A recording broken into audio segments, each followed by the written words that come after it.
at least should apply different standard. In respect of the High Court, at least a candidate must have some potential, and then you move from there. But with the SCA, certainly it must be conclusive. I would agree with that, Commissioner. And therefore, in that exercise, your judgments are a consideration. That's where we should be starting from. Yes, I agree, Commissioner. I'm not too sure whether you have read this. I don't know what it is, whether you responded in the objection. The first one was what Commissioner Nyambe talked to the objection by Mr. Masuku. Yes. Then there is a second statement, which is from Melanie. I'm not sure. I'm not sure who that is. But you have read this. I've read it. And you had time to reflect on the issues that are raised. The allegation is that when you write judgment, you use harsh language, disparaging, and I mean, as it is said. What is your comment on that? That is, you use strong language to an extent that the higher court, the constitutional court, had to rebuke, has to express its concern about that. Yes. Do you agree that that did happen? No, I don't know where that happened. I've never seen a constitutional court judgment where they addressed me on harsh language. I take note of the criticism. And in fact, when we had a Sajay training session, we spoke about it. Yes. Because it wasn't only me that was saying, they weren't only saying that I wrote hard. So you've got to take cognizance of what people are saying. Yes. It can't affect your impartiality. Yes. But you must look at what they say. And so we must, I think what one must do is read your judgment, put it down aside. Next day take it and read it again to see if you think there's any harsh language. But the language that I was, as I understand it, what was said was that I had used the word nonsensical. And that word I grew up with. If you look at the case law in the SCA and even in the Constitutional Court, and I can quote the matters to you if need be, they use the word nonsensical. So I didn't find it harsh, but I take note. Yes. Oh. Otherwise, you did acknowledge that, at least referring to nonsensical, whilst from your own perspective, you don't intend to sell, but no. Culturally and other people would interpret differently. Well, now that you use the word culturally, I've in fact asked my colleagues, is there something culturally wrong with nonsensical? Now, most of them have said no, but one says to them it means you're nonsensing them. And I take that to heart. And then were you not involved in the reserve, were you not writing in the Park Protector and Reserve? No, I was not involved in that at all. Okay. Lastly,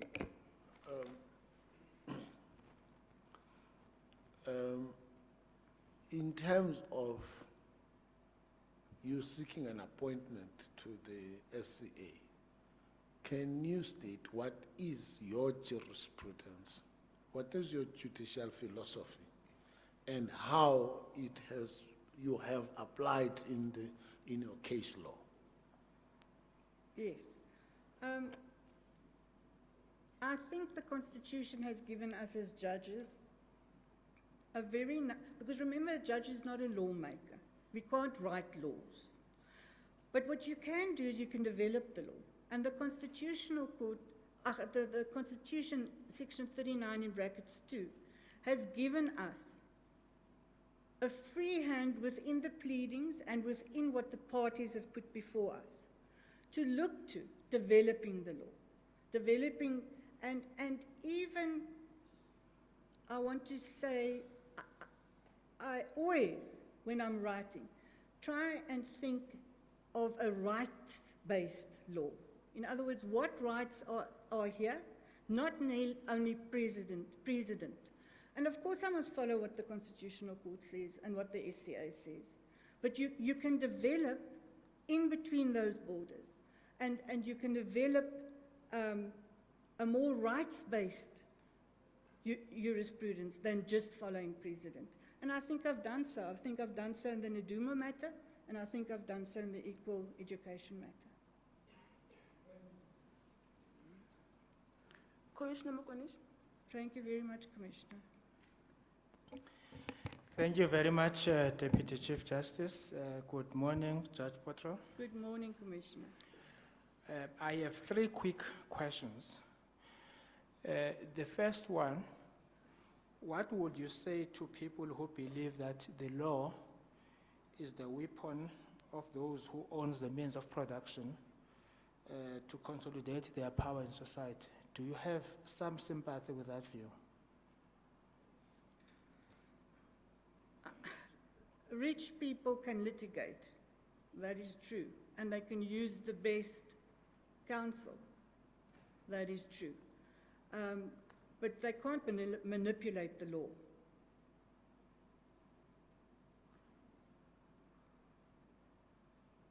Are you done? I'm done. Okay. So you don't have any sympathy with that view? I do. Okay. That's why I started off by saying, rich people have an advantage. Okay. The second one, there is also a view that says the Supreme Court of Appeal, in terms of access to justice, is an unnecessary layer. It must be merged with the Constitutional Court. Do you have sympathy with that view? I think if it can practically work, then yes. I just don't know. I've never acted in the Constitutional Court, so I don't know the workload. I assume that the extra justices will have to be appointed. So I just don't know the practicalities of that. But there is a lot of talk about that, and I've got no negative view or. The nice thing about the law and the functionaries of the law is that the law is never finished.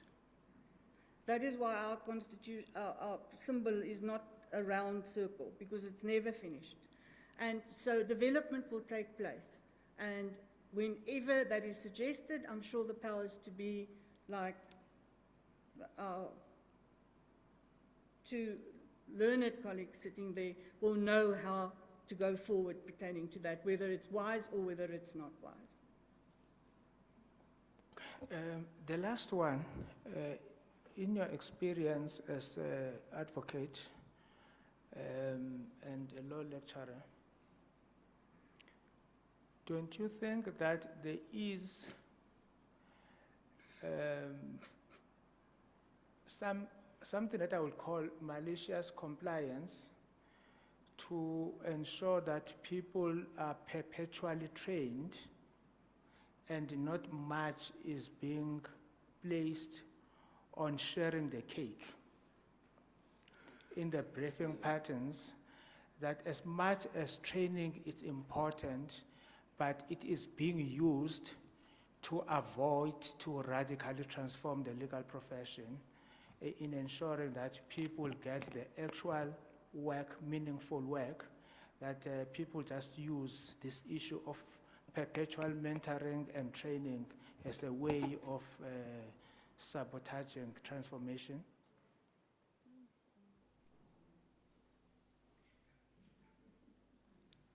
I'm not sure whether I must repeat. No, I did Just get that. hold on just 1 second. Thank you. Judge Potro.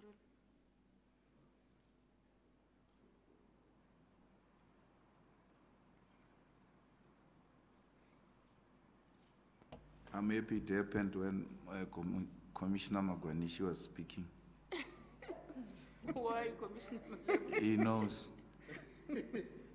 And all of them next to him know why. Oh.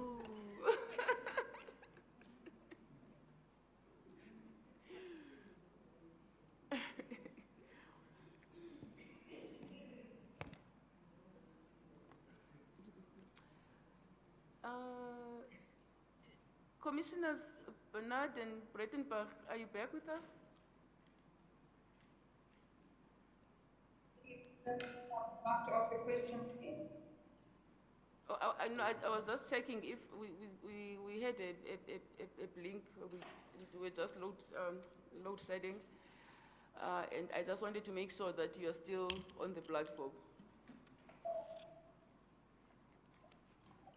Carry on, Judge Potteril. Thank you very much.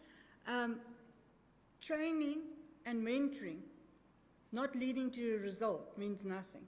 So I agree with you in the sense that training and mentoring must lead to active participation, and that we must ensure that. Thank you very much, Deputy Chief Justice. Thank you very much, Judge Patrol. Thank you, Commissioner. Commissioner Pillay? Thank you, DCJ. Good morning, Judge Patrick. Good morning. And just to follow up on the question from Commissioner Mahwanishe, I heard you answer your questions about the transformation of the system and the advancement of women. You did it in the context of women at the bar. You did it in the context of aspirant judges. And I just want to turn for a second to the experience of women after their appointment. In other words, I just want to touch on advancement within the ranks of the judiciary.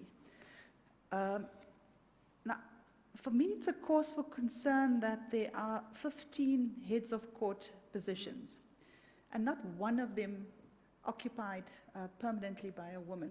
I think there's one position where there's an acting woman appointment, that's Judge Meer. But apart from that, the positions that are occupied, and I think there's one or two that are not occupied, but the positions that are occupied by men. Mm. Now, that raises the question as to what are the obstacles to advancement for women within the judiciary, and why is it that we're not seeing women fill these crucial positions of leadership within the judiciary? Yes, you're right. I mean, it's glaring that there is, except for Judge Meyer, just nobody.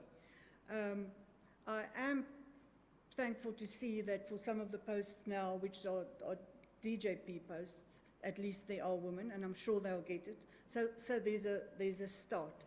But I think there must also be leadership, because leadership courses, and I think we must suggest that to Sajay, because what happens was, I think, I'm sorry for the men here, but I think women have a natural ability to organize. And I'm not saying men don't, but a lot of women, so that we've already got that. But I think you're so trained in the law that I think we must put ourselves out there for leadership. Because I think we're so trying to prove ourselves as judges that we're not even thinking of leadership roles. But I see that when we now have conferences at the IAWJ, people are talking about leadership. We need to fix this, because I'm sure we'll be able to fix this. So I think I'm so glad you raised this question, because I think we must put ourselves out more for leadership. I don't think the women are putting themselves out for leadership. And there's now enough women who has experience that can really do that. Perhaps 10 years ago, women didn't have enough experience, but now there's enough women who has experience to do that. Thank you, Judge Patrol. And you see that touches in with a point raised by Commissioner Mahwanishe, which I wanted to raise with you. In answer to one of the questions around transformation, you said that there needs to be more training. And I have a very great concern with the narrative that women have to be trained, because inherent in that narrative is that there's a lack of opportunity for women at the moment because they're not up to the task, because they're not equipped for the task. I hear what you say, and that is a problem. But if they're not getting briefed, so they're not getting practical experience, at least the training is a substitute. So I hear what you say. It means as though, women need training and men don't. But at least that gives them a foot in the door, I feel, versus because they're not getting briefed, or they're not getting, so I think that's the purpose of training. But I agree with the other comment. Training per se is not going to help if it doesn't lead to a result. And what that leads to, Judge Patril, is at some point, us as women and society as a whole, we need to start dismantling and exposing the system for what it is. We need to grapple with the elephant in the room. Why aren't women accessing the work? Why aren't women accessing leadership positions? And the reality, unfortunately, the stark answer is there is just a lack of political will. No matter how much women are equipped, no matter how much they are trained, no matter how much of experience they have, they are simply unable to access these opportunities. And then the big question is, how is it that we grapple with that elephant in the room, with the lack of will out there? It's really men clinging onto power and perpetuating that power as they go forward. Yes, I agree with you, but I'm very confident that we'll get them off their thrones. Thank you, DCJ. Okay. Thank you very much, Commissioner. Go ahead, Prof. Thank you very much. Judge, I just want to talk to you because I've had occasion of reading several of your judgments. And quite frankly, I find the judgment that you wrote at the High Court way much better than the judgment that you wrote at the Supreme Court of Appeal. And I will explain to you why. I will explain to you why. There is a matter where you appeared, Smith versus Kleinhans. Yes. You remember that matter? Yes. In this matter, I think you arrived at the right conclusion, where you came to the assistance of Mrs. Smith. But the reasoning leaves much to be desired in this way. In that matter, the issue was re vindicatio, as I understood it. It is not clear on the judgment what then should be proof of ownership where there is an installment sale agreement in order for you not to be able to claim your property from the person who lawfully possesses it. And the judgment is relatively short, of course, but you reject the fact that re vindicatio is applicable here because ownership could not be proved. But in the judgment, we don't know why ownership could not be proved. There's no an explanation of why re vindicatio under these circumstances is not applicable. And I think that particular explanation is important. There is this perception of people saying judgment must be short for the parties. Judgments are not written for the parties. In South Africa, judgments are written for the public. The outcome is important for the parties. But the judgments are important as teaching tools as well as university. So when I'm confronted with a judgment like this and I'm teaching property law, I'm unable to assist my students to understand why I say the outcome is correct, but I'm saying the reasoning is wrong. I'm not sure, do you have any view then? I haven't got the judgment with me, but I do recall it. And I'm now going to be under correction from you. Yes. Because I haven't got it in front of me. But as the claimant could not come with the re vindicatio because in terms of the installment sale agreement, she's just the bona fide possessor. The bank is still the owner of the vehicle. So the re vindicatio is not applicable. So the question then was, what stronger right did she have to possession of this vehicle than the respondent in those circumstances? You are right, but that reasoning doesn't come out in the judgment. That's where the problem that I'm trying to raise. That's why I'm saying that the conclusion is correct. Thank you very much. Thank you, Deputy Chief Justice. Thank you. Any questions from the virtual platform colleagues? Please, Acting Judge President, but Mr. Bonner can go first, it's fine. Okay, go ahead. Thank you, DCJ. Just look at the TV screen in front of I you. see. Judge. Yes, good morning. Good morning, Commissioner. Morning, Judge. The commissioners might, I'm going back to the Lawrence matter, so commissioners might easily be tempted to focus on the section 174.2, you know, the need for the bench to reflect the race and gender composition of South Africa, and use that and exclude category white males or other category of race and gender. But the Magistrates Commission, Lawrence Lawrence matter, you dealt with the dangers of this. Which mistakes would you say the J's in these interviews should avoid? Particularly in these interviews and the SCA posts, there are various white males and females that are applying, and there's 11 posts. Sorry, 5 posts, but 11 candidates. So, what are the dangers that we should avoid, or the mistakes that shouldn't be made if you think back to the Lawrence SCA judgment? Well, I'm most certainly not going to prescribe to the JSC commissioners how they should come to a conclusion. And they've got the constitutional imperative to look to race and gender. So if I use myself as an example, they can put me on the table if they think I have the competence and I have the experience and I've proved myself. And then they must look, okay, gender perhaps, but race not.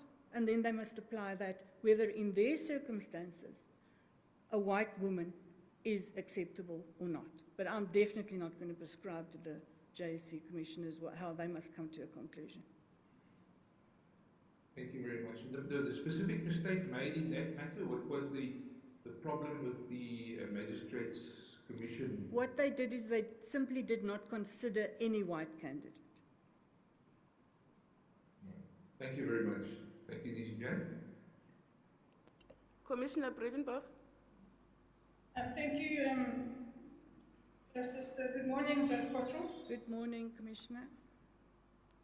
You'll agree with me that ethics, courage, and integrity are important attributes in any judge. Yes.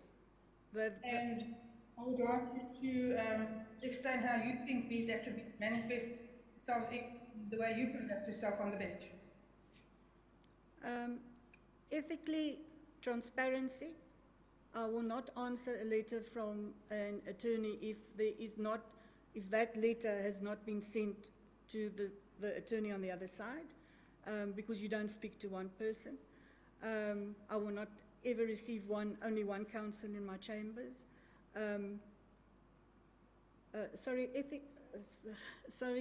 Commissioner, you said ethics? Sorry, ethics, courage, and integrity. Yes, courage is the part that we take our oath, and which our Judicial Code of Conduct requires of us, without fear, favour or prejudice. I do that every day. Nobody can influence you. Nobody must influence you. You take the matter, you do it. And integrity is, I think it speaks for itself. If you haven't got integrity, you can't be a judge. You've got to be fair. You've got to be make sure that equality is one of the core values of the Constitution is adhered to. You must treat everybody equally and fair, and I do that in my court. And I see the comments say that that they experience that in fact I do that. Thank you very much, and thank you, Deputy Chief Justice. Thank you, Commissioner. We're almost at the end. But before we let you go, I just want to say something, and I don't mean to irritate my colleague, Professor Marubu Akai.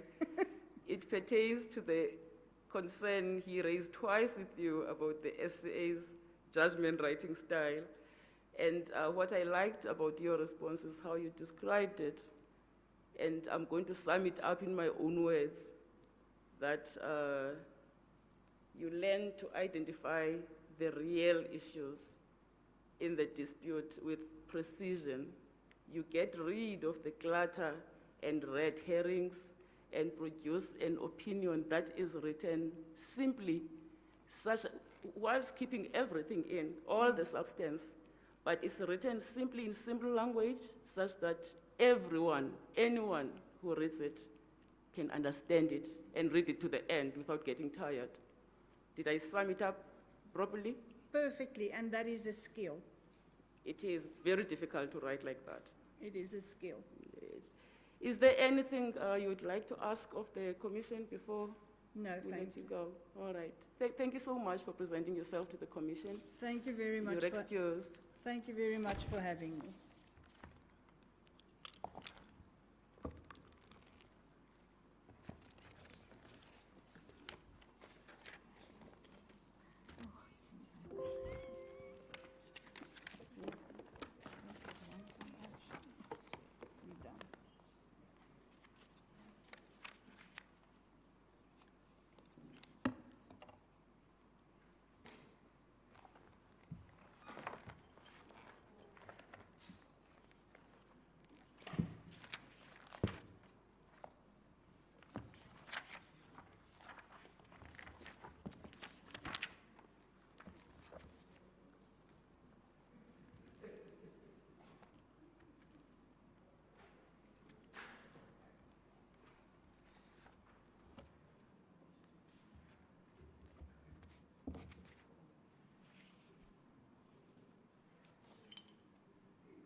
Good morning, Judge Smith.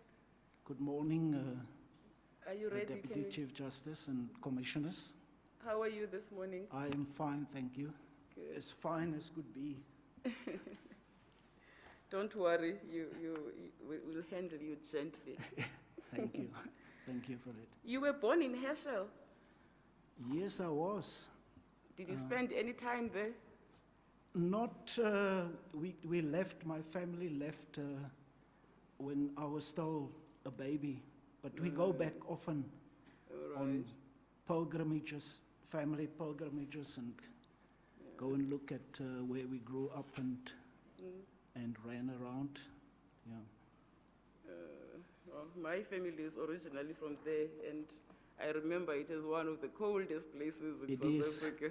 It is. You definitely don't want to spend winter there. No. Yeah. You have a BA law degree from UWC, an LLB from Rhodes, and a diploma in labor law from UCT. Is that right? That is correct, yes. And you did your articles of clerkship with Mdlalana attorneys Yes. in the early 80s. Yes, I did, and I was there with my two future partners, Tabata and Van Heerden, and we all did our articles with the Templeton and Mdlalana attorneys. Yes. Oh, is that where this liaison was Yes. initially formed? Yes. I didn't know that.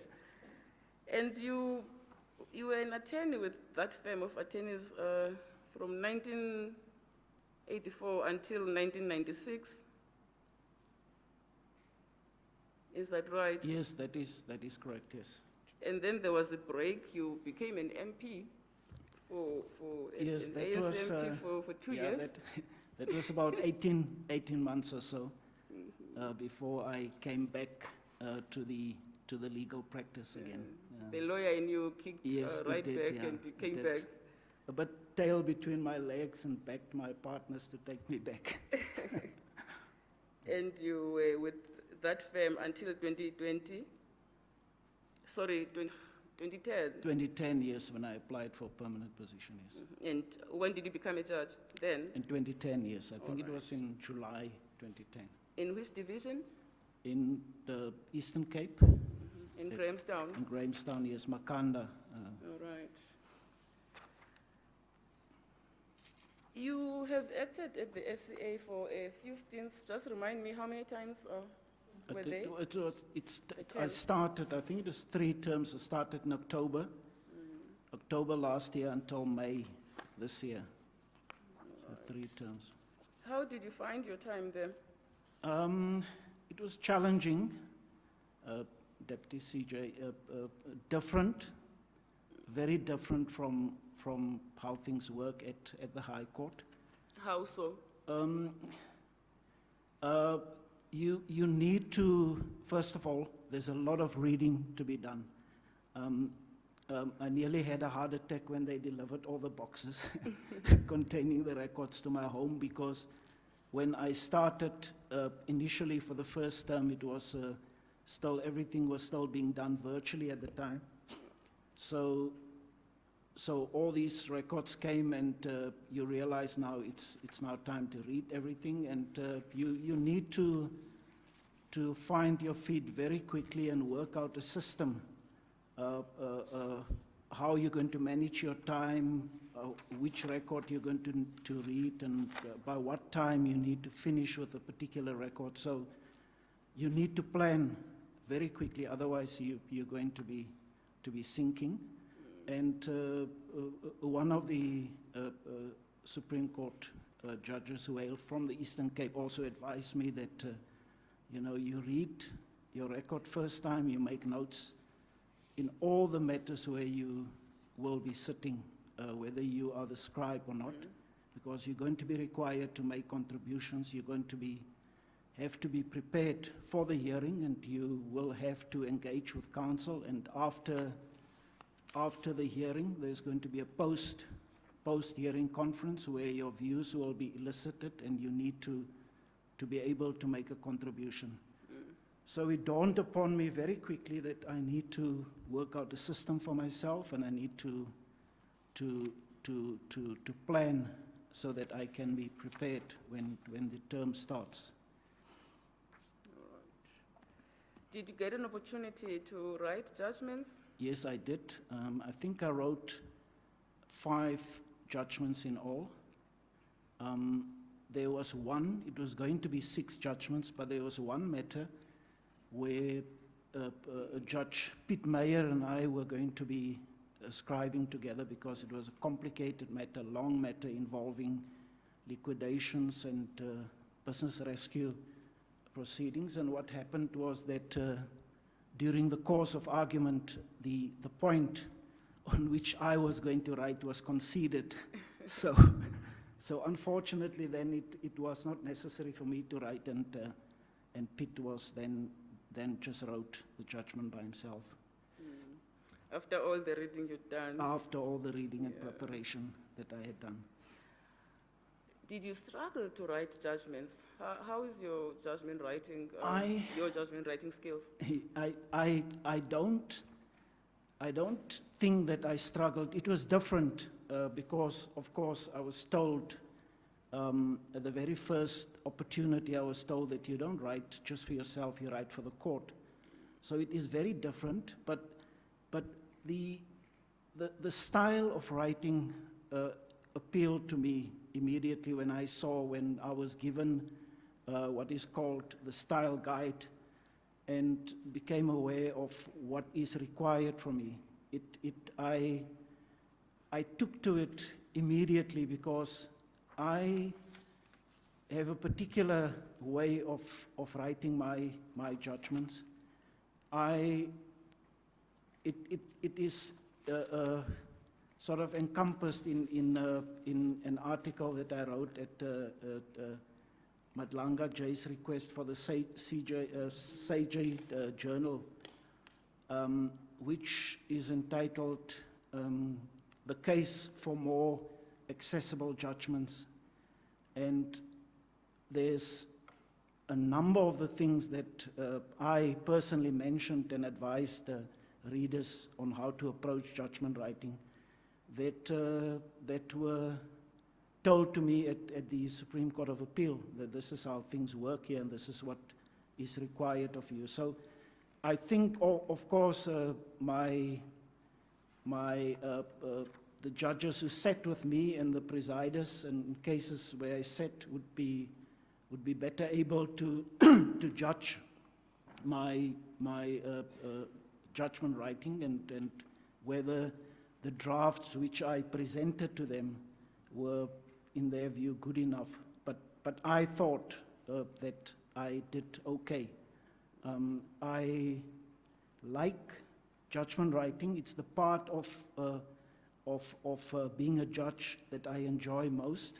Well, it is the core function of a judge, after absolutely, all. Yes, I enjoy it, and I enjoy it even more if I get a draft out immediately, and that's one of the core issues that I also mention in my article, that if you want to enjoy judgment writing, make sure that you do get a draft out immediately.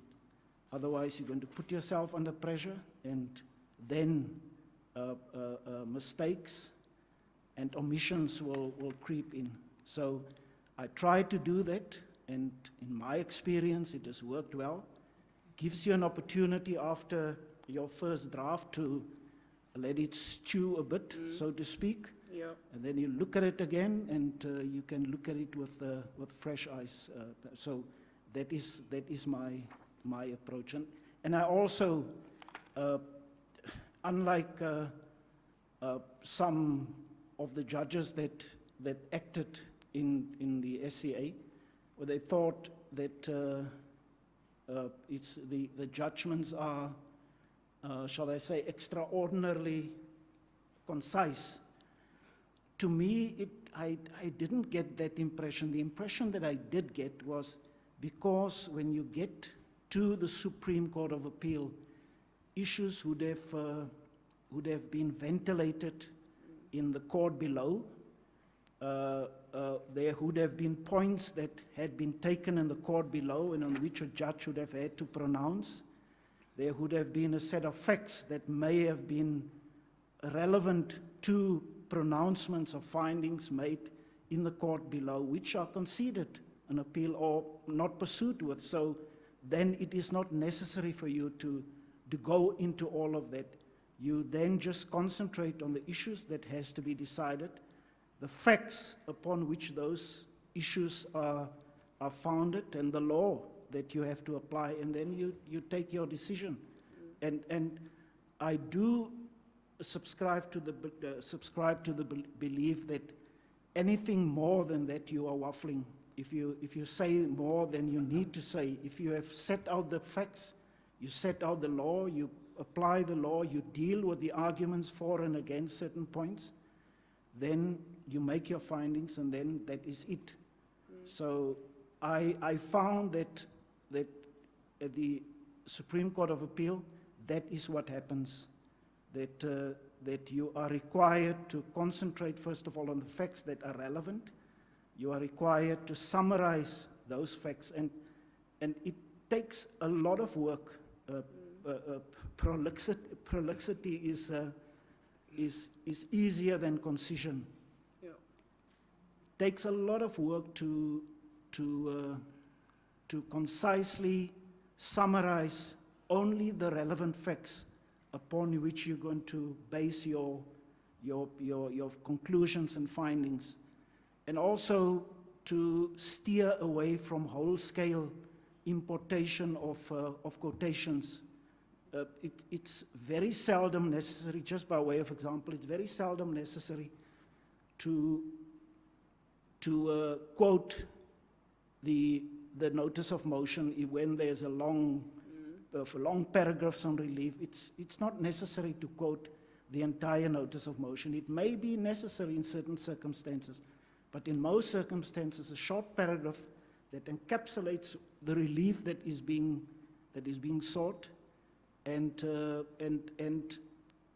same with regard to quotations from other cases. If you quote, whole-scale importation of quotes makes for prolixity. Sometimes you cannot avoid it. Sometimes you want, because it has been set in a particular way in their judgment, and you want to repeat that, you do that.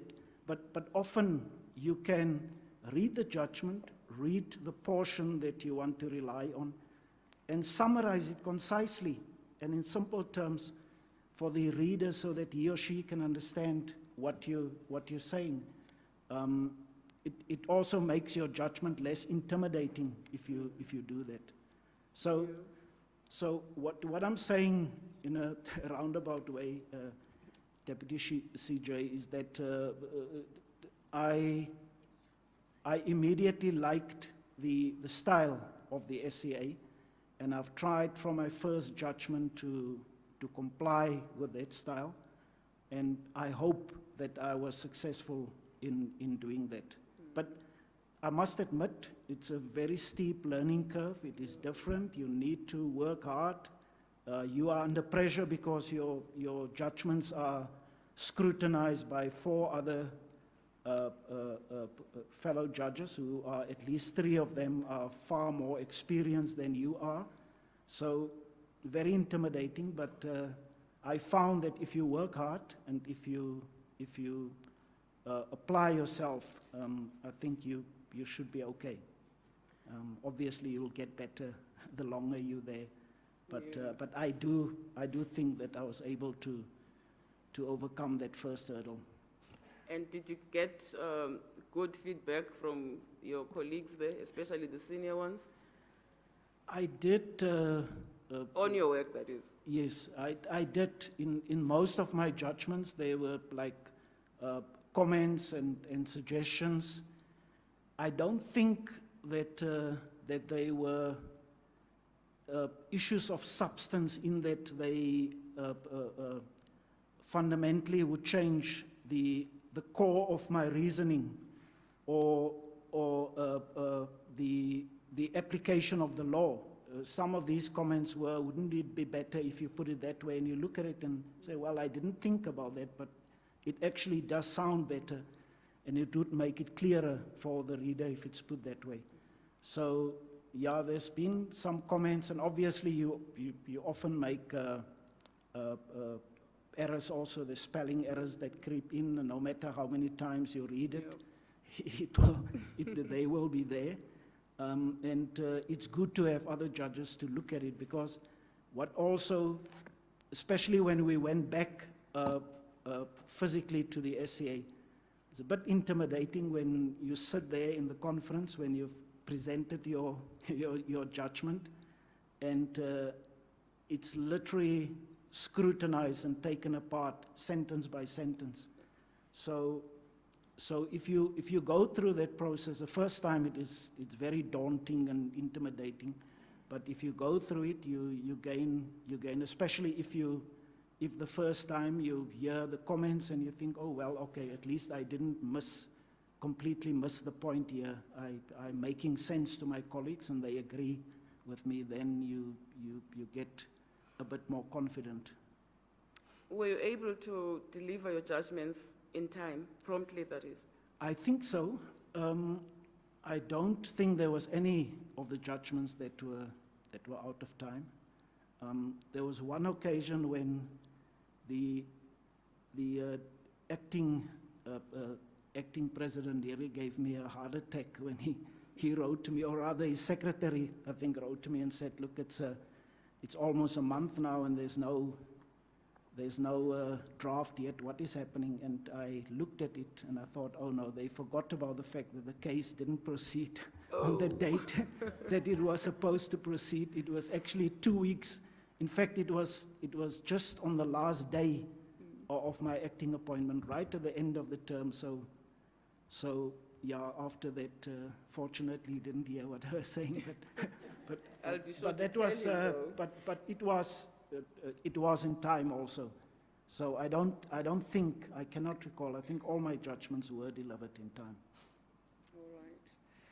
I'm going to hand over to my colleagues to put questions to you, and I have just a small piece of advice to give. Try to keep your answers as short as possible. Otherwise, Sure. you'll find yourself sitting in that chair for hours. Yes, I'll do that. Thanks, CJ, for the advice. Okay. Do you want to go ahead? Go ahead. Okay. Go ahead, Prof. Thank you very much, Deputy Chief Justice. Good morning, Judge. Good morning, Yeah, Commissioner. still good morning. I've read all the 6 judgments, I think 5 actually, Yes. that you authored in the Supreme Court of Appeal, and 2 were most concerning to me. The one dealing with trademarks, where I think the presider there was the Deputy Chief Justice, then President of the court at the time. I'm not sure you remember that case. No, I think You don't? dealing with trademarks. Yes. No, I didn't. I didn't write such a judgment, Commissioner. Yes, What the is parties are Cochrane Steel Products versus Jamulu. It says here, Mayor AJA. Oh, it's Smith. Oh. No, I'm sorry, Deputy Chief Justice. I'm sorry. Who did you think you're questioning, Commissioner? No, I'm sorry. No, I'm sorry. Yeah. The one that you I am relieved, Commissioner. No, I'm sorry. because- The one that you wrote. No, I'm sorry. Yes, you're quite right. The one that you wrote is Municipal Employees Pension Fund versus Mudau. Yes. Yes. That's the one that actually I want to talk to you about. I'm sorry about that, Deputy Chief Justice. This is an important judgment. Yes. Because the issue here was whether a retirement fund can amend its rules retrospectively Yes. to affect accrued retirement funds. And the pension funds adjudicator said, you cannot do that. The Court of Code said, you cannot do that. The full bench, 2-1, the majority said you cannot do that, and the minority said, well, you can. In your judgment, you said that, yes, retirement funds can actually amend their rules, which is true, they can, in terms of the Pension Funds Act, retrospectively. But the question that was alive was whether accrued benefits can actually be reduced if the amendment was not approved and registered by the authority, the FSCA. Are you with me? Yes. Yes. Now, in this judgment, my challenge is you do not refer to the Interpretation Act, Section 12, which actually has the answer, that you cannot amend to affect accrued rights. You don't deal with that in this section. But most importantly, you appear to have overturned a locus classicus, Musteri. I'm not sure you remember that judgment. No. On the same matter, which was referred to by the adjudicator, was referred to by the Court, was referred to by the full bench. But in your judgment, you don't even refer to it, but you overturn it. Because in that judgment in Musted, the Supreme Court of Appeal said you cannot amend your rules retrospectively to impact accrued rights.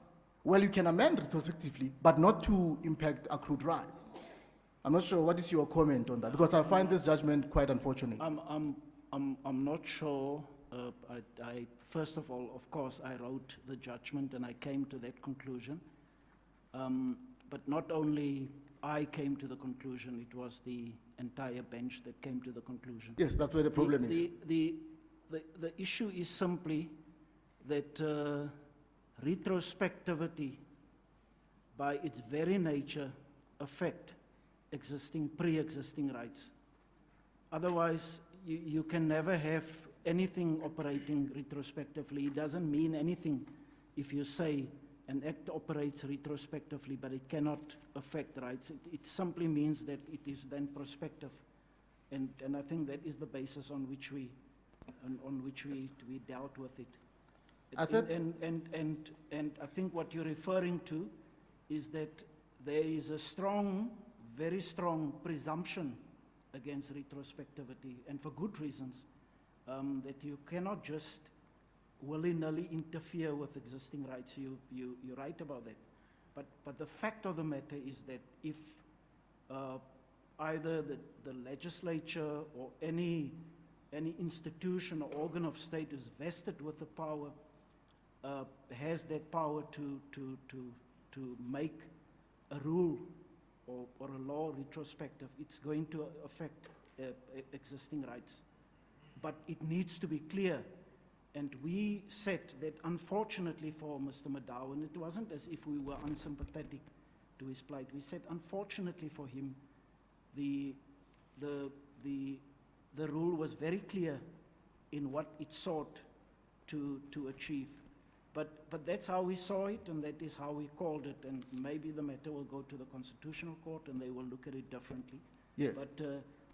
But fundamentally, as I understand the law, as I say, just to summarize quickly, yes, strong presumption against retrospectivity for good reason, but where the law is very clear that it has retrospective effect, then the courts must give effect to that particular clause. No, thank you very much. I just want to refer you to the law that you say it's clear. Yeah. Section 12(2)(c) of the Interpretation Act says, where a law repeals other law, then unless the contrary intention appears, the repeal shall not affect any right, privilege, obligation, or liability acquired, accrued, or incurred under any law so repealed. Yeah, but just go back, just reverse back and just read the first portion of that, and your answer will be there, and that's exactly what I was trying to explain to you. Unless the contrary is clearly evident from the law itself. So you have to interpret it and have to ask yourself, is there a clear intention here to interfere with existing rights? But again, sorry, Deputy Chief Justice, if you can just be patient with me, because I think this is important. I'm going to try to keep it short, but if just, I just beg for your indulgence, because really this is has really impacted a lot of members out there, so I just want to deal with it. Yes, the law that is applicable is actually Section 12, 1 and 4 of the Pension Funds Act. And when you read that section quite clearly, it allows for retrospective application of the law, but it does not allow for the retrospective impact on accrued rights. And that's where the issue is. And before we debate that, I want to take you to Musted, where actually the Supreme Court of Appeal deals with this issue. And I would have expected that even if you have a strong view on it, at least what you will do is you refer to Musted and you tell us as to why it is wrong and why your approach is right. And that's what I'm taking issue with you. Because that particular judgment, it clearly states that you cannot impact. In fact, it deals with the Interpretation Act, it deals with Section 12, 1 and 4 of the Pension Funds Act. It deals with it, and it explains to us in that context, in the context of rule amendment, you can retrospectively do what you are doing, but you cannot impact accrued rights. But in your judgment, you overturn that judgment, you and your colleagues, of course. You overturn that judgment, but you don't refer to it. And you don't tell us why it is wrong. That's what I'm taking issue with. Yes, no, I understand what you're saying, but I don't have that case before me now, but I can say with a great deal of confidence that judgment cannot say what you say it says, because you just read the Interpretation Act. It would be anomalous for there to be a provision for retrospective enactment of legislation or a rule or anything, but you say it's going to be retrospective, but it's not going to have any effect. With all due respect to me, it just does not make sense, and I do not believe that the judgment can say that. Our law has always been strong presumption against any legal instrument that purports to interfere with existing rights, but where the context and on a proper interpretation, applying accepted canons of construction, if it is clear that that is exactly what was meant, then it must be unless there is a challenge to that particular rule, a challenge that says it is unconstitutional because this is the consequences, but before us there was no such challenge. So the constitutionality of the rule was never an issue. And I'm with you, there may well be an argument to say that if it is implemented in this way, it is going to have these unfair consequences and impact on the rights of existing rights of individuals. But we were just required to interpret the provision and to decide whether by a proper reading thereof it has the effect of retroactively interfering with rights. And it was very clear that that was exactly the purpose, because that is why it was done. So unfortunately, we couldn't come to Mr. Mdao's assistance. Thank you very much, Deputy Chief Justice, but it's unfortunate that you did not even refer to the case, that you say you think. But anyway, I will leave it there. Yeah. All right. Commissioner Lucas? Thank you very much, Deputy Chief Justice. Good morning. Good morning, Commissioner. Judge Smith. You see me now. You are not afraid anymore. Can you please just maybe you sit are close? not afraid. I can't. You are not afraid anymore because you see me now. Yes. So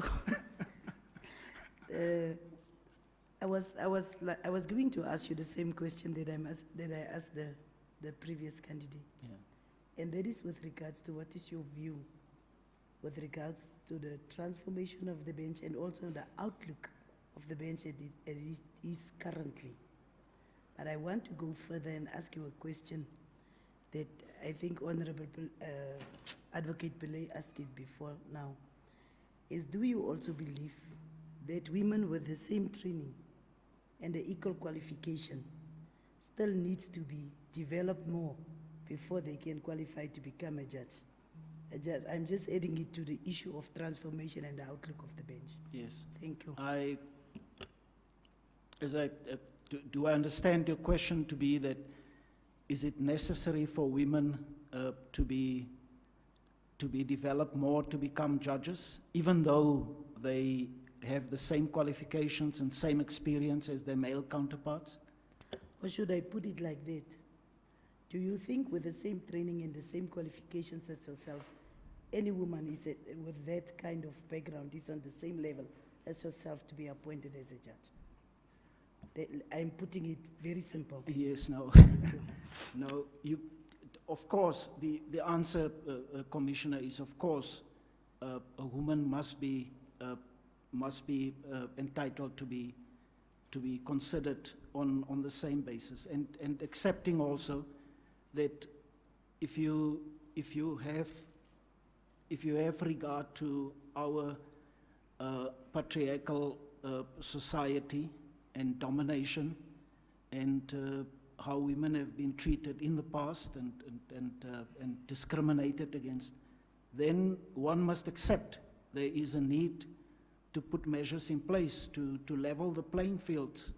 But a lot has been done, but clearly we are not there yet. So I have to concede that in a situation where the requirements of demographics and representativity of a court requires the appointment of a woman, then I must yield to that. Unfortunately, that is the reality.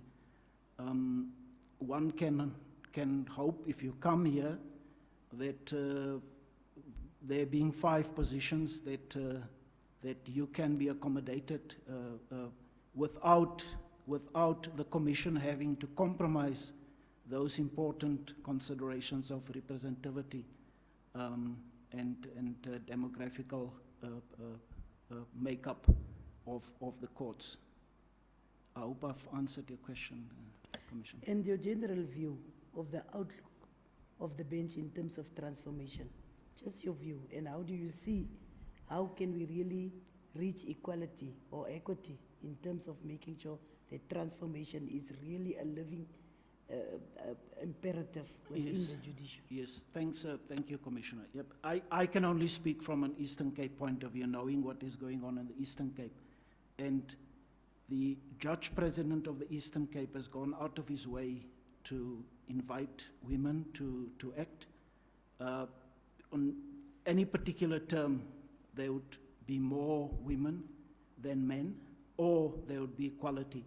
But the outlook in that particular division, if I have regard to women who have been acting there, who are clearly ready now to come to this august body and present themselves for appointment, I am encouraged. It's a bit more difficult for me to make a comment from a national point of view, but I can only speak parochially about the Eastern Cape, and it looks, the outlook is encouraging, if I can put it as high as that.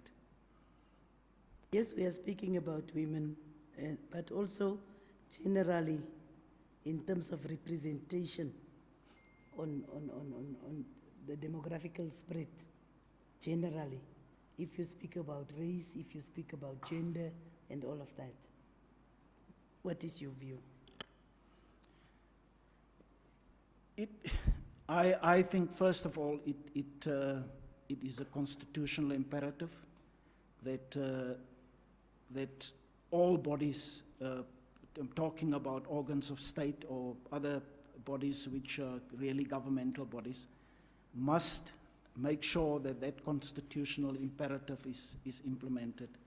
And where, as is in the case of women, for example, there has been a history of oppression and pushing aside isolation and all those things, then measures need to be put in place to enhance opportunities for women So I'm talking about affirmatively making sure that that the playing fields are leveled in all those respects. To me, it is a constitutional imperative, and it just must be done. Whether there are certain sectors that like it or not, it really doesn't matter. It's something that needs to be done. And we all know that while there's clearly a lot has been done in this regard, but we are clearly not there yet. One cannot deny that, so a lot more has to be done. But I am encouraged because I can begin to see the seeds of these measures being implemented. And as I say, I can only speak from the Eastern Cape High Court point of view, and already if that is representative of what is going on in other parts of the country, and I don't have any reason to believe that it is not, then I think we're in a good place so far as that is concerned. Thank you. Thank you, DCJ.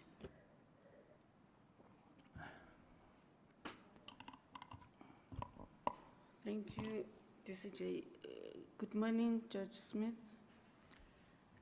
Good morning, sorry I lost you, but I think I'm partly covered by Commissioner Lewis here, but I just want you to share with us as to what is it that you as an individual have contributed in seeing that women are being assisted in getting work or assisted in being empowerment while you were still an attorney in your law firm?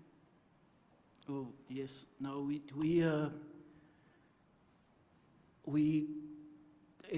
at our firm, we had a policy of making sure that we employ young women as candidate attorneys.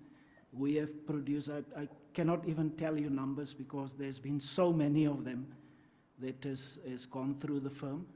And it was a deliberate policy which we implemented, and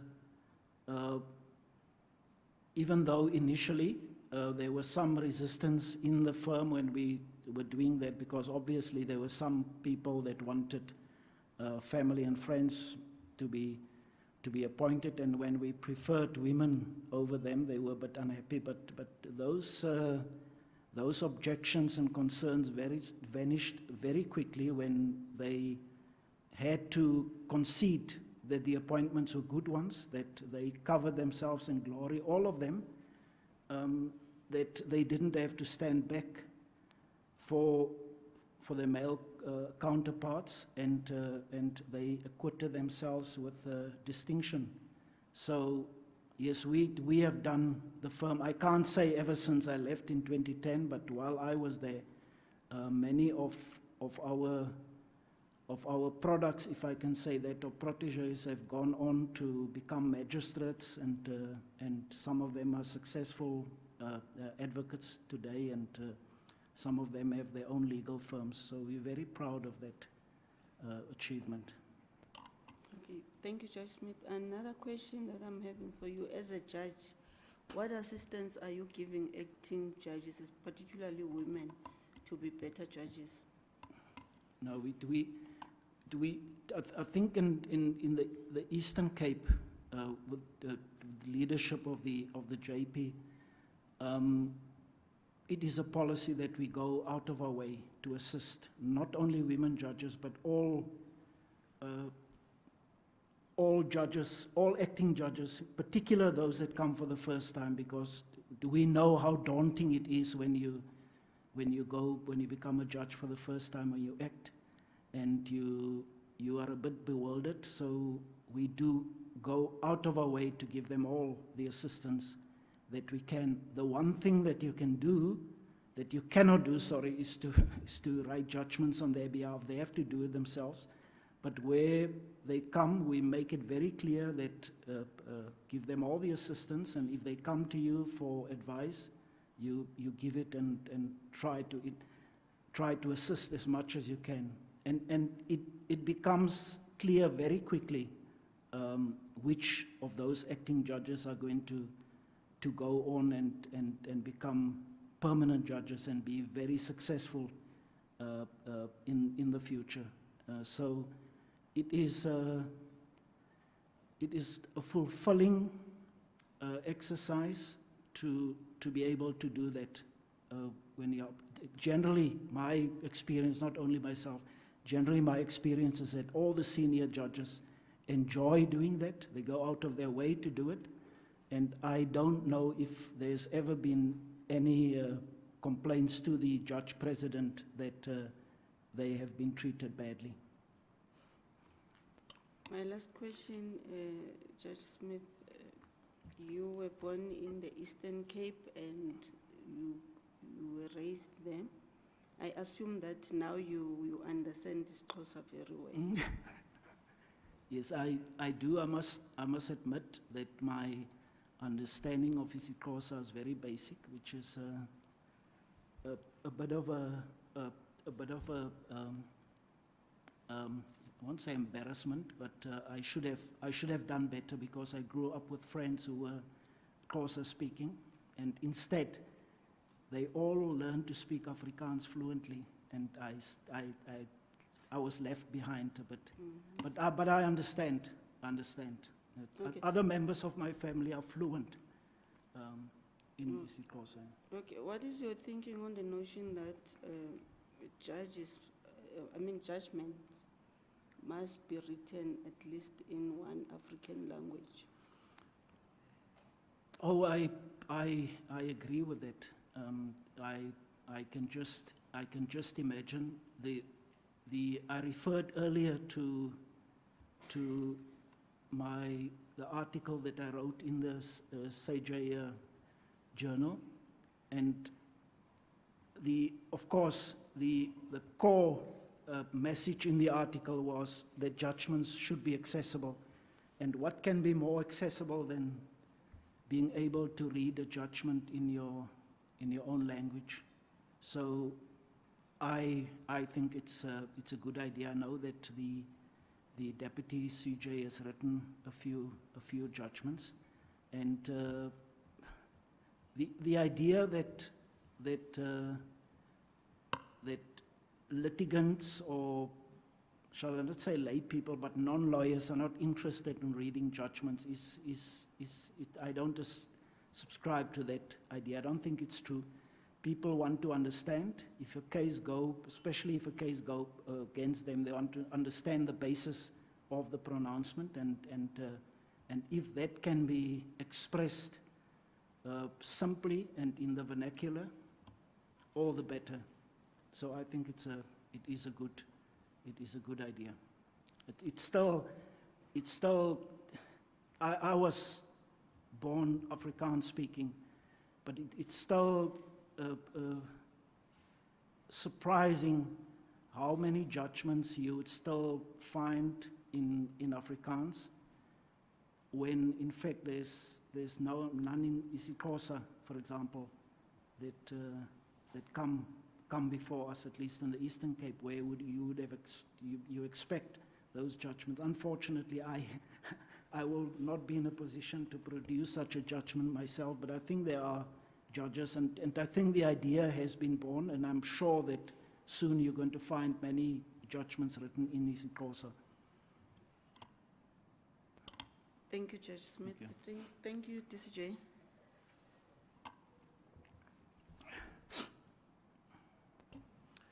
Thank you, Deputy Chief Justice. Good morning, Judge Smith. Good morning, Acting President.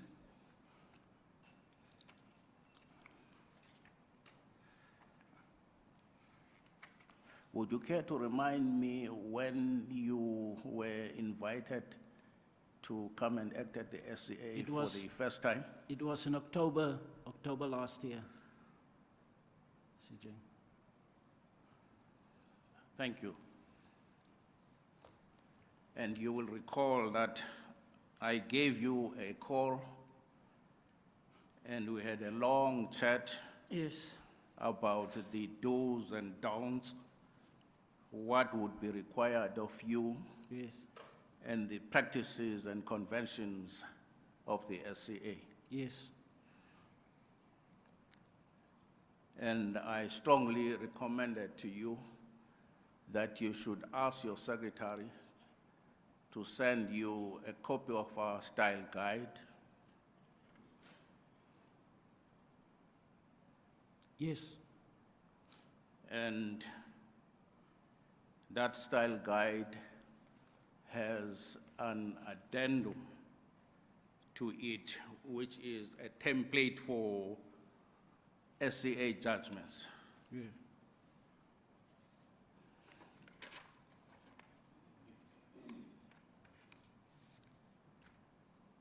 At this point, I want to refer you to your judgment, Municipal Employees Pension Fund, Yes. but for a different reason. Yes. It's at page 16 of your bundle. Yes. It's one of the judgments that you... Yes. Yes. Are you there? Yes, I am.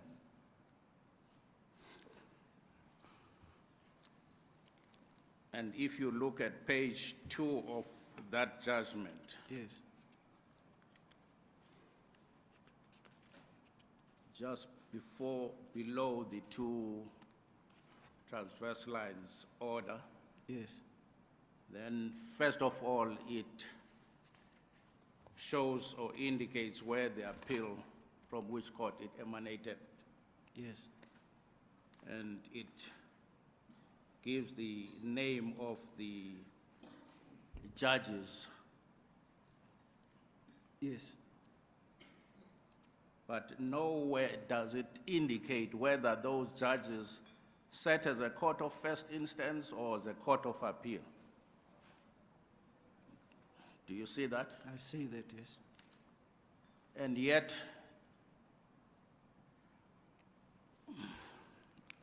this is what you would have been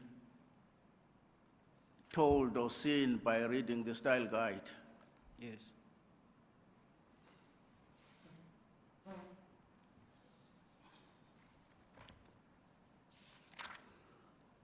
And if you turn over to the next page,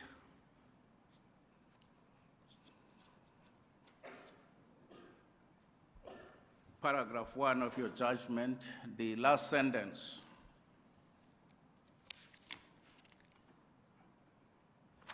Perhaps even before I pose my next question to you, shall we settle this?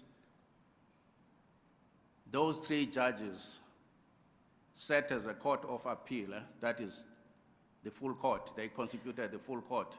Yes.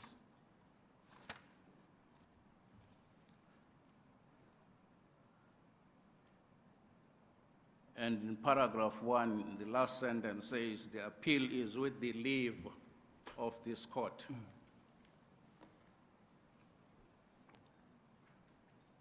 Meaning the SCA. Yes. Was that factually correct?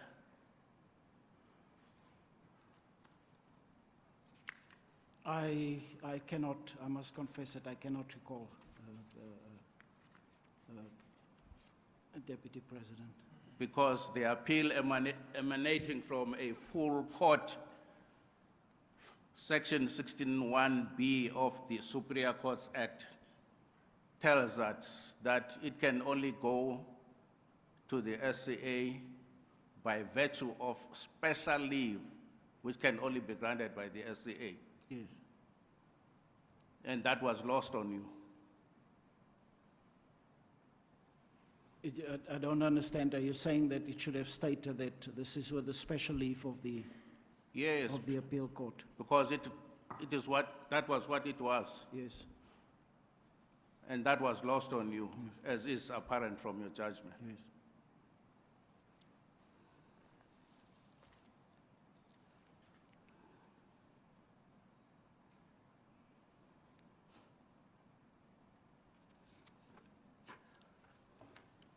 There's one instance when one of your judgments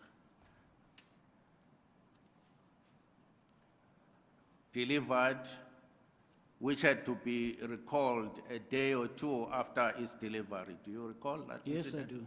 I do recall that, yes. And would you enlighten this commission as to how that came about? Yes. What happened was that I think that was the cornerstone. That was the cornerstone judgment, and if you have regard to that judgment, you will see that there was a plethora of different companies involved at different levels, and I think the mistake came in when reference was made to one of the other companies. But if you had read the paragraph in context, it would have been clear that this was just a mistake. It was a typographical error that crept in. And I think it was Judge Govan who drew it to my attention. And we immediately, with the acquiescence of the presiding judge, we decided we're going to correct that. That is the circumstance under which that happened.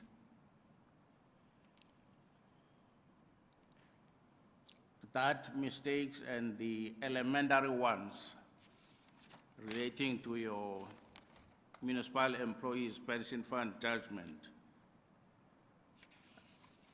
are they not indicative of the fact that you pay less attention to detail? No. On issues that matter? No, Deputy President. I pride myself that I am a person that I'm meticulous in writing my judgments. I think an overview of my judgments, including those that I have penned at the Supreme Court of Appeal, will testify to that. Mistakes do creep in. I have had a look at many reported judgments where there were obvious errors in the judgments, which had to be subsequently corrected in the law reports. So I do not believe that it is an indication of me approaching the drafting of judgment in a perfunctory or superficial manner. But That's all belied by what happened in the matter of municipal employees' pension fund, because the style guide was there. Yes. That you paid attention to it, these elementary mistakes would have been avoided. Yes, it is there, Deputy President. What can I say about it? Those things, I want to believe that they do happen. We all as judges try to limit them as much as possible, going through your judgments every now and then. But I do think that they do creep in from time to time. If, of course, they fundamentally vitiate your judgment, then it is a different matter. But I mean, it's as far as I can take it. You have been on the bench for 12 years. Yes. And according to the report from comments by the GCB, the list of judgments written by you, which they considered, yes, they listed only 3 reported judgments.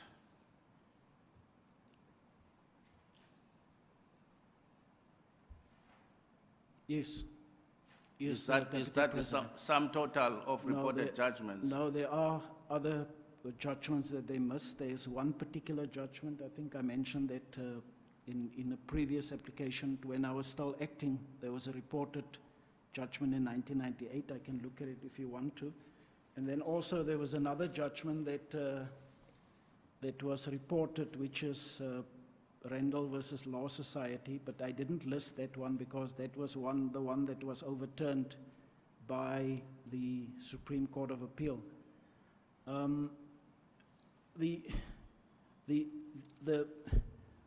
are two other judgments which I thought clearly would have been reported if it were not for the fact that that they had to go to the Constitutional Court first for the for confirmation of an order that I made declaring a law to be invalid, which was the Shoprite Checkers matter and the Mdodana versus the Premier matter. The Shoprite Checkers matter was then, the Constitutional Court judgment was then reported. I do not think that my judgment was reported. I think they were holding back for the Constitutional Court confirmation of my judgment. But you... So you only had about 5, it's 5 now, Yes, over 12 years. yes. The Deputy President, I have written many judgments. I'm sure that some of my colleagues will also agree. You mark those judgments as reportable, and where you think clearly that either because of new law being made in the judgment or confirmation of a legal principle based on a novel set of facts, or where the subject matter of the judgment is topical, and I suppose that gets presented to the people who decide whether or not judgments should be included.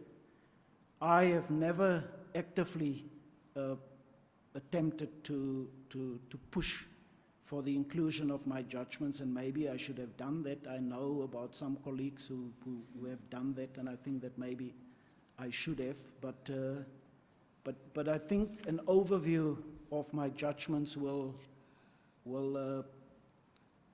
indicate that I have made a contribution to the law, to the understanding of the law, over a long period of time. I cannot answer for why some of those judgments were not reported, when in my view they clearly should have been reported.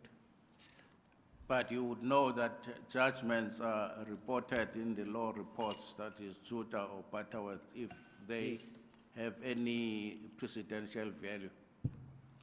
Yes, that is correct. And there is a world of difference between a judgment written by a judge who indicates that it is reportable and a reported judgment. Yes, yes, there is. Thank you, Judge Smith. Thank you, Deputy President. Thank you, Deputy Chief Justice. Thank you very much, DCJ. Good day, Judge Smith. Good day, Commissioner. Thank you. Just to follow up on the question Yes. that the acting president raised in relation to your reported Yes. judgments. In the questionnaire, where you are asked to provide at least, up to 10 Yes. judgments which you consider significant, you only list 7. Yes. Is that out of modesty or is a factual situation? Now, I don't want to exaggerate, but I must have written over 200 or 250 to 300 judgments over the period of time. Contrary to what is believed, the Eastern Cape courts are very, very busy. I have been doing recess duty for the past 2 weeks, and I walked away with about 5 reserve judgments, which I have to deliver within the next few weeks. So I've written many judgments. There are so many of those judgments that I believe that made a contribution, and I listed the important ones. If you can just allow me to give you an example of how it is the essence of being a judge, that there's always this possibility of colleagues differing with you. I wrote a judgment on, which is referred to in my list, which is Shoprite Checkers versus the MEC, the matter that went to the Constitutional Court for confirmation. That judgment dealt with the crucial issue of what is property for the purposes of Section 25 of the Constitution. And it dealt with that issue in particular in the context of a liquor license that had been issued to Shoprite Checkers. But to complicate matters further, it was not only a liquor license, it was what was called a grocer's wine license, which meant that they were entitled to sell wine in their grocery stores. They didn't have to have separate premises. So the question that arose as a first question to be determined was whether that particular governmental largesse, which is essentially the government giving a license to you, if it qualifies as property in terms of Section 25, because Section 25 is clear that it's not only land that is property. I found that it has all the characteristics of property, namely that it is clearly definable, that it is identifiable, it has commercial value, it can be transferred, there's permanency, it's permanent for as long as you comply with the regulations and conditions. And there were other issues as well, of course, whether there has been deprivation, whether there's been deprivation, yes, of the property, or whether there needs to be the justifiable limitation exercise in terms of Section 36. But on that issue, the other issues, of course, on that issue, the majority agreed with my finding on the issue of property, but disagreed with me on the issue as to whether, in fact, there has been a justifiable limitation of the property, because I found that the license had been taken away in its entirety. The majority disagreed. They said there was a justifiable limitation, and the reason provided by the province was sufficient. But even on that score, the majority, there was a judgment written by Madlanga J, which I think one of the acting judges concurred in, which agreed with me whole scale on all the issues. Judge Moseneke disagreed with the finding of the majority that license constituted property, and I think including the then Chief Justice also disagreed with it. So what you have is that in one panel, there were more than 4 or 5 different views on the same aspect. And I have no doubt that if you superimpose another court on top of the Constitutional Court, you will find that there may be judges who make different pronouncements. So you're always going to find that colleagues may disagree. Your judgments can be overturned. Even in the SCA, there are cases where judges decide to write minority judgments. Simply means that if you had decided that issue on your own, you would have been overturned by your colleagues.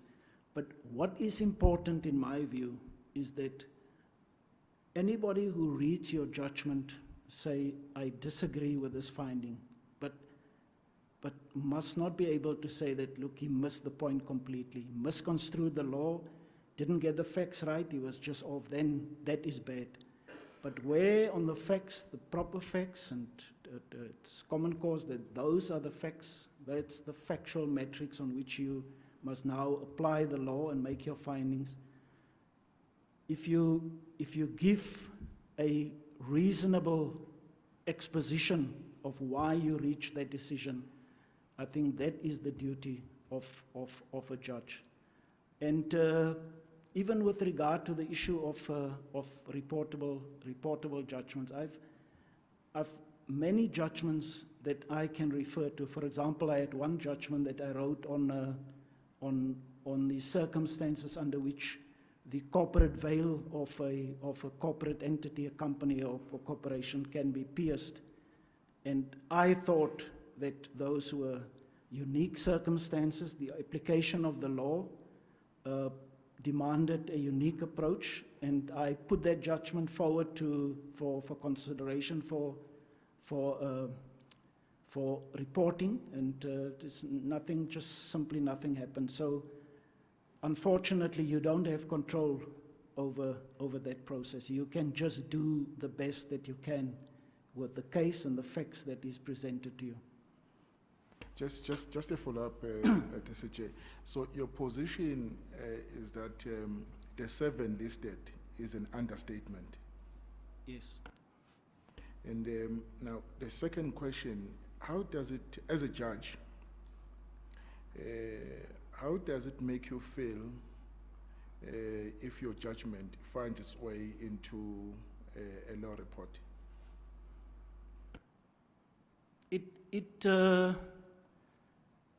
I mean, we were proud of that fact. Even when I was an attorney, we had many cases reported in the law reports. And yes, it does make you feel proud that others have recognized your judgment and have seen in your judgment what you thought were there. But sometimes it just doesn't happen that way. And I have been less and less. Initially, it bothered me quite a lot, and I spoke to some of my colleagues, and they said, look, you need to be more proactive, because they gave examples as such and such a case where I had to phone so-and-so and say, look, do you understand what is going on in this case, and why is it that you don't consider it reportable? But I haven't done that, and that is for one reason only. I don't want to minimize the law reports or the fact that judgments are reportable. But the fact of the matter is that things have changed so much since I started practicing. Now, you go onto the Supreme Court of Appeal website, you can find any judgment that you would not find in the law reports, and some of those judgments are very helpful for your case. You go on to SAFLI, you can find any judgments. It is just the technological advances has just opened things up. I'm not saying that judges have become obsolete, because I am one of those that still enjoy reading on paper and remember better when I enjoy reading. But very soon it's not going to matter any longer, because even now when I hear cases, most of the judgments, well, on the established points of law, you'd always have reported judgments. But most of the judgments are judgments that you won't find in the law reports. But because they are so accessible, counsel is able to pick and choose and give you judgments that you never heard about. And you read those judgments and you think that, well, this is actually such a good exposition of the law. It should have been in the law reports, but it's not. But I'm just saying that to answer your question, I must admit that it does make you proud. But soon it is not going to matter. Nobody's, and I think you will find that most of the counsel and attorneys are using the electronic medium more and more, and have better access to judgments. I take your point, Judge, that with Sorry. Yes, no, maybe let me leave it at that, TCJ, taking into account what you are saying. Thank you so much. Thank you very much, Judge Smith. Yeah.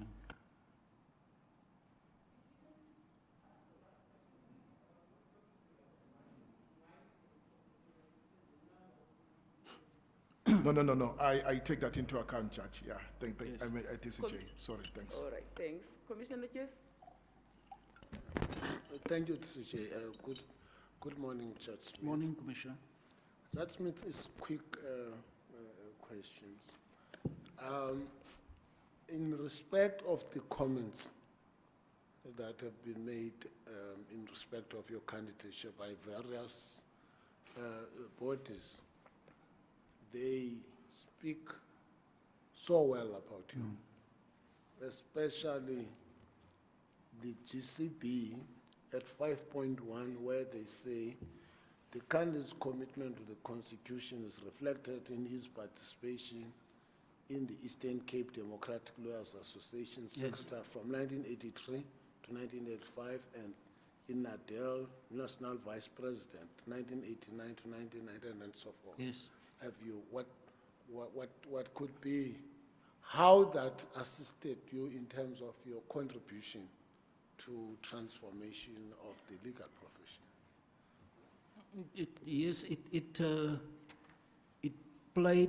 It played a very, very important role in my approach to any case that I sit on.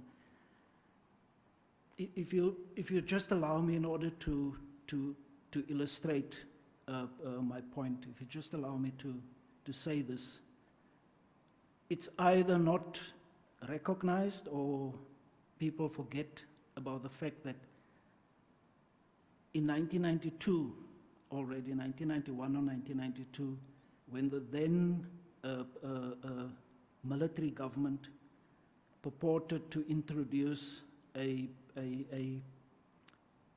constitution decree, that is what it was called, and brought into being a justiciable Bill of Rights. They didn't intend to do that, but the fact of the matter is, when we read the Constitution, we saw, wow, this is what they've done. Imported whole-scale international concepts of jurisprudence insofar as the recognition of rights are concerned, the justiciability of rights, the derogation of rights, and the limitation of those rights. So we were then, and of course we didn't know much about constitutional law. All these issues were new, having come from a jurisprudence where Parliament was supreme.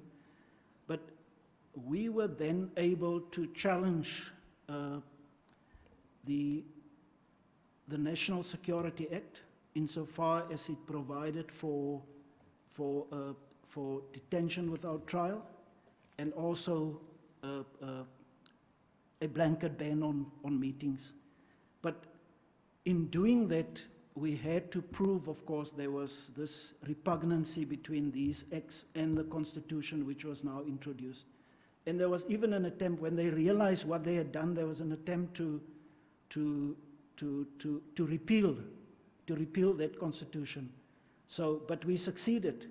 And in the second leg of the case, first, there was a declarator of repugnancy, and that it actually derogates from those fundamental constitutional rights. And as a second leg, we went back to court and actually got those laws to be declared invalid. So the long and the short of it was that the Ciskei government, which was then even just the Ciskei Security Police, was just an extension of the South African Security Police, were no longer able to detain people. And also the assaults in prison also almost came to, well, not a complete halt, but there were not so many of those assaults any longer. But I'm saying this because that is the jurisprudence that have informed me when I became a judge. And I look at all the cases from that point of view, rightly or wrongly. Yeah. That is who I am. Yeah. Now, there is this question about the report or the reported judgments. Yes. I think it's not only a question to you. All candidates have been asked this question. Yes.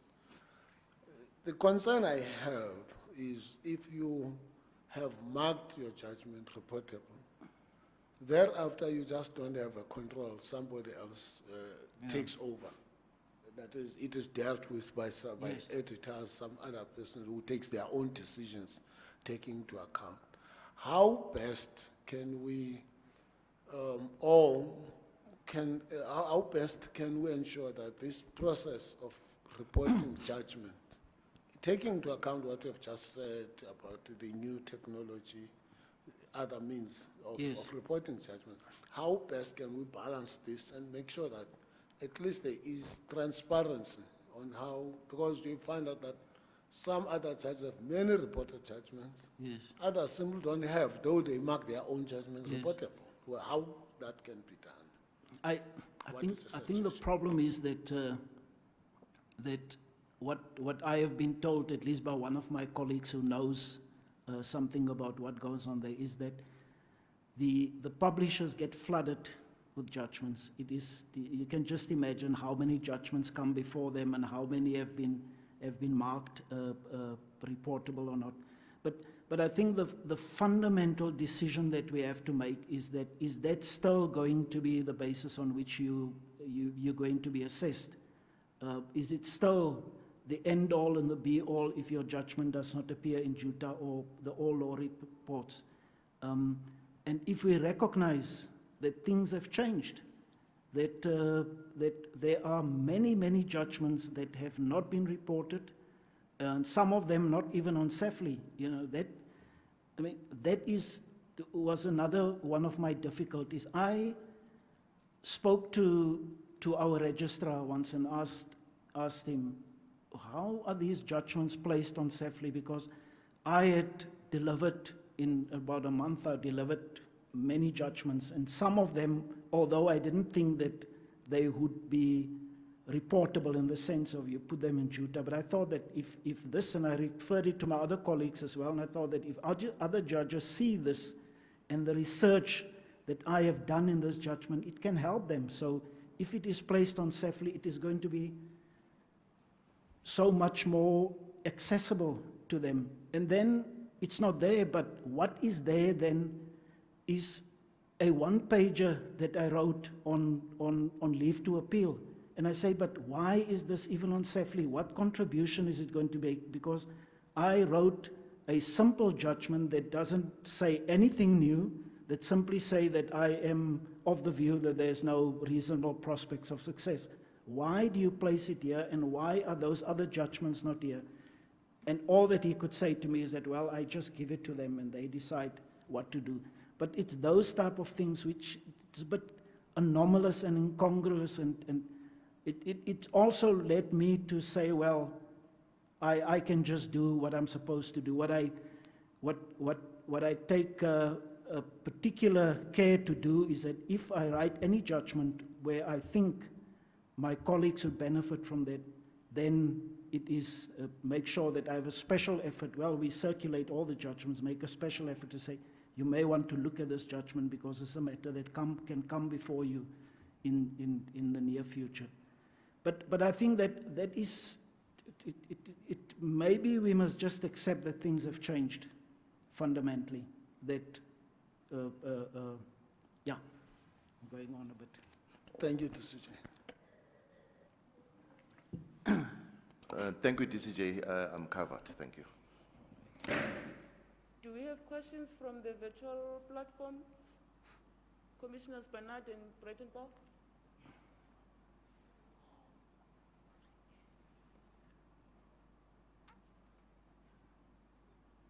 Yes, Commissioner Bernard. Thank you. Sorry, I might have spoken over Breitenbach. Judge Smith, you mentioned the matter of Randall versus the Cape Law Society, which was a judgment that you and I think Judge Makaula, another candidate that appeared before us in the interview, But you were the scribe. So in that matter, you ordered to stay of a striking off application where the legal practitioner involved had misappropriated substantial funds that were intended for an education trust. So that's just to summarize the fact, hopefully. I call it the education trust because there was a primary school as a beneficiary. Yes. So the criticism from the Supreme Court of Appeal in overturning your judgment, they seem to indicate that you paid too much attention to the legal practice involved and the trust account conduct of the particular practitioner, and not enough attention to the protection of the public in the hands of the scrupulous practitioner. So, just on that, do you have any comment on this? Yes. Why did error Yes. in judgment occur, and then, what lessons have you learned from that matter? Yes, I have. That is the one judgment that I still mull over my mind over and over. You will recall that one of the core issues in the judgment is whether the court has discretion to stay such proceedings pending criminal action, criminal proceedings to be instituted, or criminal proceedings which have already been instituted, where the person say the following: look, if you force me to face this disciplinary inquiry, I am not going to have any resources to defend myself in the criminal matter. I'm going to exhaust all my resources. And it was an issue that, and I think I referred to it in my case as well, that internationally has occupied many courts internationally on this issue. I was of the view that yes, the court must have, even though some of the appellate division decisions, the old appellate division decisions held in the circumstance where there was a statutory obligation or imperative on the person to appear before the body, that in such a case the court, but those cases never said that the court, as a part of its inherent discretion, cannot, where the circumstances justify such an order and where otherwise an injustice would be done to the person. So I approach it from the point of view that if you force this man to fight this case, he is going to be, is not going to have any resources. He is going to be compromised insofar as his criminal case is concerned. And in a sense, it was a judgment call on the circumstances of that case. And the reason why I was inclined in that direction was exactly the lethargy and the supine attitude of the Law Society in taking such a long time to take action against the man. It must also be remembered that what happens now is that it's viewed through the wisdom of hindsight, because it has been established in the criminal case, it has been established subsequently that he has actually defrauded the school in that manner. But at the time, those were allegations. In the end, he had a version that he put before me. And I often think whether I should have decided the case differently, but I think that if I were part of a panel facing those set of facts, I would probably not have decided differently. And I differ with respect with the ratio and the gist of the judgment that says that the court doesn't have that discretion as a matter of course. It cannot do that, otherwise the administration of justice would come into disrepute.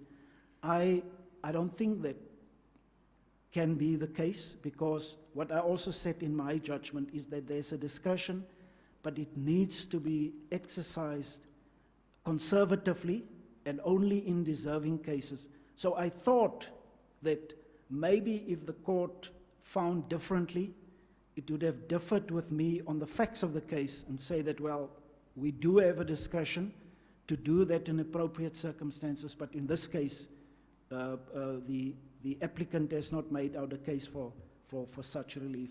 But yeah, I still think it would be very interesting with the right set of facts, for example, what the Constitutional Court would say about whether or not courts have that discretion to make such an order in appropriate circumstances, provided that it be used as conservatively as possible. I hope I've answered your question, Commissioner.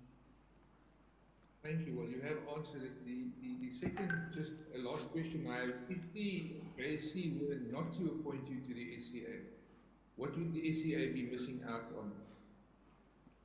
on? I think it appears from my judgments. I have a good understanding of the law. I've got experience in my legal practice. I had vast experience in constitutional law. Even before I came to the bench, administrative law. I have reasonable experience in other areas of the law as well. The Law Society, the GCB, I think, refers to one of my recent judgments in the matter of Funda versus MEC, which involved complicated cases of legal, of medical negligence issues, where I had to assess the evidence and the weight of the evidence of many authorities, neonatal pediatricians and obstetricians and all other